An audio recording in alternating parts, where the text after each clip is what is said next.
Hello students, this video is for class 10 life science. In this video I am going to continue with the chapter that I have started with you people, that is continuity of life.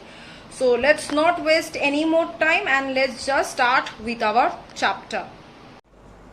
So in this video I will start with the description of each and every parts of the chromosome. So first one is this chromatid. What is it? Now, this is the general structure of the chromosome. Okay. These are the two arms. These two arms are termed as chromatid. Okay. So, chromatids are the two symmetrical, longitudinal, intertwisted, filamentous structure. These are bound by the centromere at the primary constriction region. Over. See, this is the centromere, and as a result of this formation of the centromere, a constriction has taken place. That is the primary constriction. Now, what is the function of this chromatid? During the cell division, these two chromatids get separated from this centromere. These two chromatids get separated from the centromere and helps in the cell division process. Now the primary constriction. Now this is a constricted part of the chromosome which is containing the centromere at a particular position. It divides the chromosome into two arms. So see, primary constriction, it is the constricted region here which is holding the centromere and also holding the chromatids. Okay, now coming to the centromere part. It is a dense coil part which is present within the primary constriction. This one is circular part. This is the centromere. It is responsible for the attachment of the spindle fiber with the chromatid during cell division. So during cell division, what happens? See, these are the chromosomes.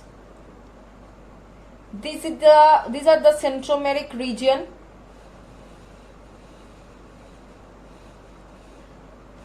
There are two centrioles which are producing spindle fiber. So the spindle fiber from the centriole come and attach with this centromere.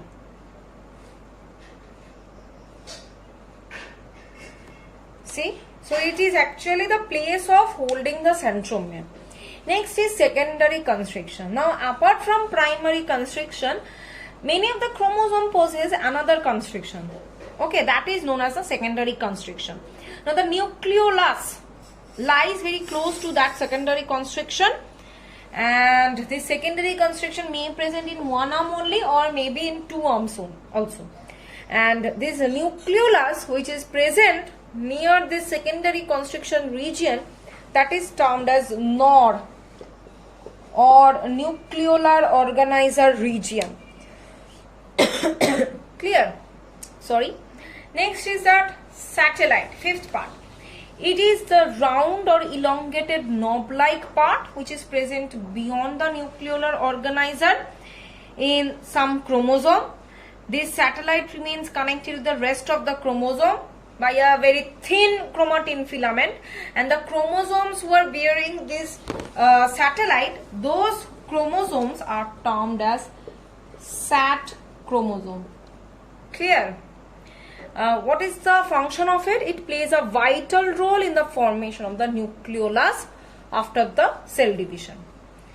Now coming to the last part, telomere. It is the terminal part of the chromosome. So the name is suggesting telomere, means the terminal part. It is containing the end of the DNA molecule. Clear? Now what is the function of this terminal part, telomere? It is protecting the chromosome. It is preventing the ends of the chromosome from sticking together. Apart from this, it also takes important role in DNA replication. Clear? Now, coming to the functions of chromosome. First function, it is responsible for cell division. See, chromosome is actually responsible for cell division. Second function, it is containing DNA, which is carrying the genes, which is responsible for inheritance of the characters from the parents to the offsprings. Another thing is that it also controls cellular metabolism. by synthesizing necessary enzymes by the process of, or you can say the central dogma process. You have not heard of this name. So in short or in general, from DNA to mRNA production and ultimately to protein synthesis. Clear? Next is that it undergoes crossing over. That means segments of the chromosome gets exchanged, and as a result of which mutation takes place. Clear? Fifth point is that it plays a great role in sex determination. That means in the identification of the gender of that organism. Another one, autosome, that is the somatic chromosome or the body chromosome, plays or controls the somatic characters of the body. Clear? So this was all about the structure and functions of chromosome. You will read point number 1, 2, 3 and 4 of functions of chromosome from your book. Okay, apart from this, you will read this entire chart of the morphology of chromosome, the structure of chromosome. Clear? Now next we will move on to the topic of chemical components of chromosome. So primarily all the eukaryotic chromosomes are made up of nucleic acid and protein. Okay, so primarily it is formed of nucleic acid. What are nucleic acids? The acids which are produced in the nucleus. Now nucleic acid are of two types. What are they? DNA and RNA. And protein are also of two types. What are they? Histone and non-histone proteins. Okay, so these nucleic acids actually have two types. About 45% of DNA and the remaining 5% is actually RNA. So mainly it is formed of DNA. DNA combines with the histone protein,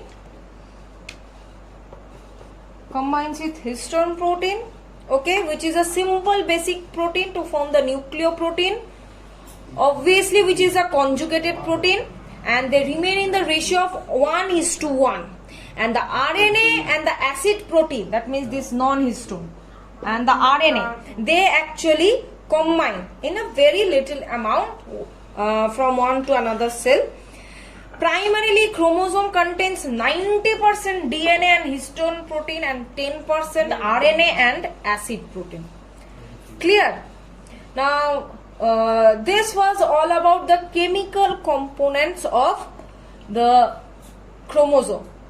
So I hope till this much you have understood. In the next video I will continue with the chapter. Thank you.